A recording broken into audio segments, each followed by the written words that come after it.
Assalamualaikum warahmatullahi wabarakatuh. Perkenalkan, nama saya Najali Hasmi dengan NIM 2511111220038. Saya merupakan mahasiswa Fakultas Kedokteran Gigi Universitas Lambung Mangkurat angkatan 2025. Mohon izin dokter, di sini saya ingin menjelaskan mengenai sistem uropoetika. Jadi, apa itu sistem uropoetika? Sistem uropoetika atau kita biasanya juga bisa disebut dengan sistem urinaria, yakni sistem tubuh yang berfungsi untuk membentuk, mengolah, dan mengeluarkan urin.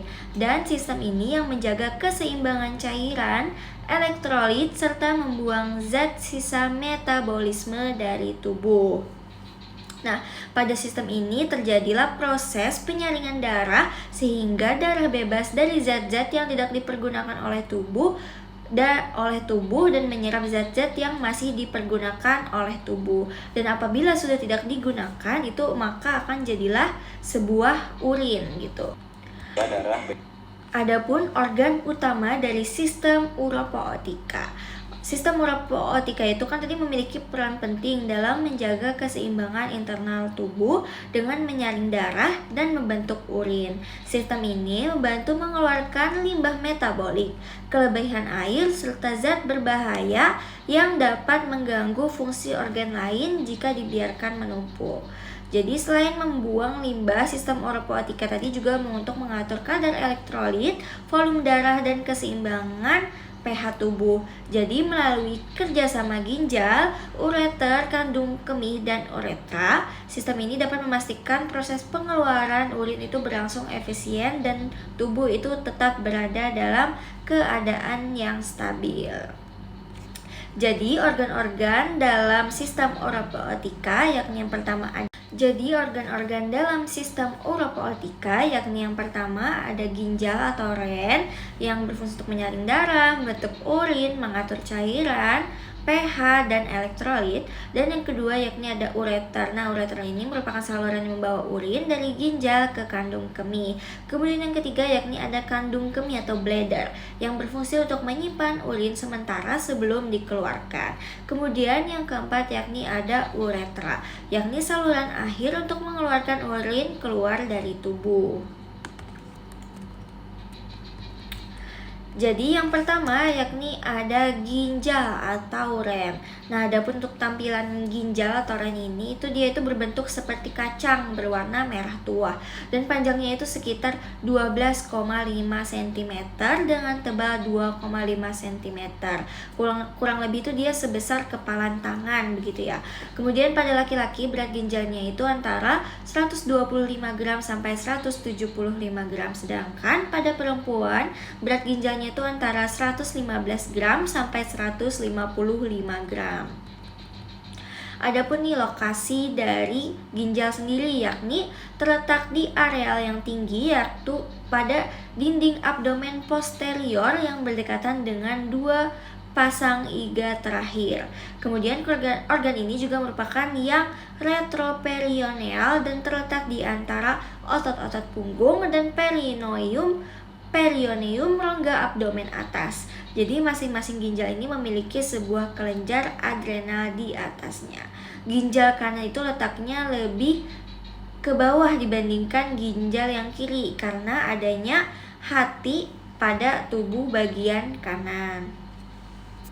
Dalam ginjal itu terdapat jaringan ikat pembungkus yang terdiri dari 3 gitu ya. Yang pertama ada namanya facial renal. Facial renal ini merupakan pembungkus terluar dari ginjal.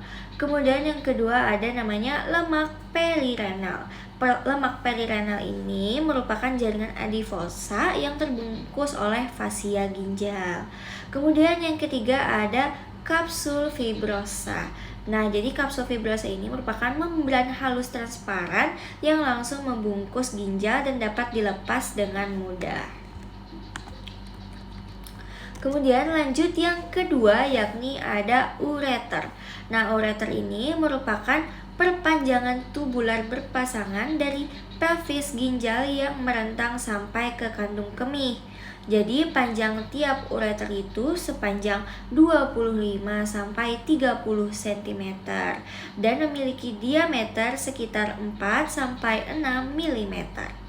Nah, saluran ini juga menyempit di 3 tempat, yakni yang pertama A di titik asal ureter pada pelvis renalis, yang ke B titik saat melewati pinggiran pelvis renalis, yang C atau yang ketiga yakni pada titik pertemuan ureter dengan kandung kemih. Nah, dinding ureter ini juga terdiri dari 3 lapisan jaringan. Yang pertama ada jaringan fibrosa, itu jaringan yang paling luar. Kemudian yang kedua yaitu ada jaringan muscularis, yakni jaringan muscularis longitudinal ke arah dalam dan otot polos sirkular ke arah luar. Kemudian yang ketiga yakni ada epitelium mukosa, dan dia itu mensekresikan selaput mukus pelapis. Kemudian lapisan otot pada ureter ini juga memiliki aktivitas peristaltik. Selanjutnya yakni ada namanya kandung kemih. Nah, kandung kemih ini adalah organ berongga yang dapat mengembang untuk menyimpan urin. Fungsi dari kandung kemih sendiri yakni untuk menyimpan urin sementara, karena dia mampu menampung 400 sampai 600 mili urin. Yang kedua yakni untuk memiliki otot detrusor yang berkontraksi ketika urin itu dikeluarkan. Kemudian yang ketiga yaitu untuk mengatur refleks berkemih melalui kerjasama saraf pusat dan otonom. Kandung kemih ini biasa juga disebut dengan vesika urinaria. Jadi cara sistemnya itu kan dia saat penuh, reseptornya itu kan di dinding kemih, di dinding kandung kemih. Jadi dia itu mengirim sinyal kotak. Jadi timbullah sensasi kita itu ingin buang air kecil. Kemudian di kandung kemih ini terdapat sfinkter internal atau otot polos yang bekerjanya itu secara tidak sadar, dan sfinkter eksternal atau otot turik yang bekerjanya itu secara sadar. Kemudian selanjutnya kita lanjut yang ke uretra. Nah, pada laki-laki uretra ini membawa cairan semen dan urin, tetapi tidak pada waktu yang bersamaan. Jadi uretra panjangnya itu mencapai 20 cm melalui kelenjar prostat dan penis. Nah, uretra pada laki-laki ini terbagi menjadi 3. Ada uretra prostatik, uretra membranosa, dan uretra cavernous. Nah, adapun yang pada uretra perempuan dia itu berukuran lebih pendek, yakni hanya sekitar 3,75 cm. Nah, saluran ini membuka keluar tubuh melalui orificium uretra eksternal yang terletak dalam vestibulum antara klitoris dan mulut vagina. Dan panjangnya uretra laki-laki ini cenderung itu untuk menghambat infeksi bakteri ke kandung kemih atau sistitis yang lebih sering terjadi pada perempuan. Adapun proses terbentuknya urin atau urinasi. Nah, jadi tahapan pembentukan urin itu terdiri dari 4 tahap.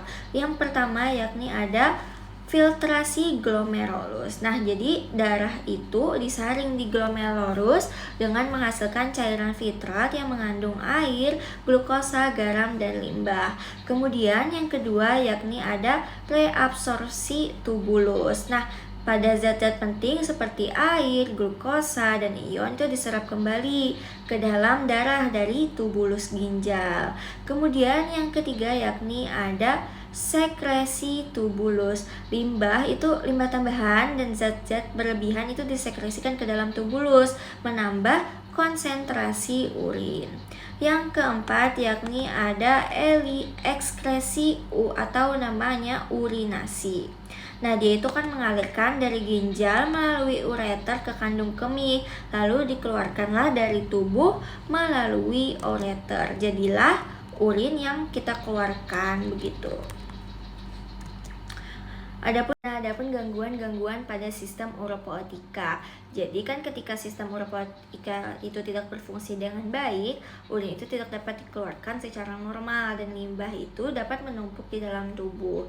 Jadi kondisi ini tidak dapat menimbulkan berbagai masalah kesehatan. Jadi gangguan yang sering terjadi itu meliputi batu ginjal yang menghambat aliran urin, infeksi saluran kemih atau ISK akibat bakteri, serta gagal ginjal ketika ginjal itu tidak mampu menyaring darah secara efektif. Nah, pada kasus yang lebih berat, pasien itu mungkin membutuhkan dialisis untuk membantu membersihkan darah atau bahkan transplantasi ginjal.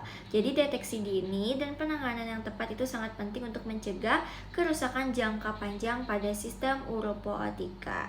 Jadi untuk menghindari gangguan-gangguan pada sistem uropoetika, pentinglah kita untuk menjaga kesehatan sistem uropoetika. Nah, jadi menjaga kesehatan sistem uropoetika itu juga sangat penting untuk kesejahteraan tubuh secara keseluruhan dengan mengonsumsi air yang cukup untuk membantu ginjal, membuang racun dan menjaga aliran urin itu tetap lancar.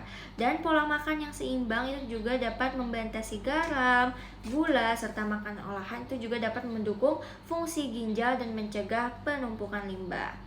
Nah, aktivitas fisik teratur serta menghindari kebiasaan berbahaya seperti merokok dan konsumsi alkohol berlebihan itu juga berperan dalam menjaga kesehatan saluran kemih.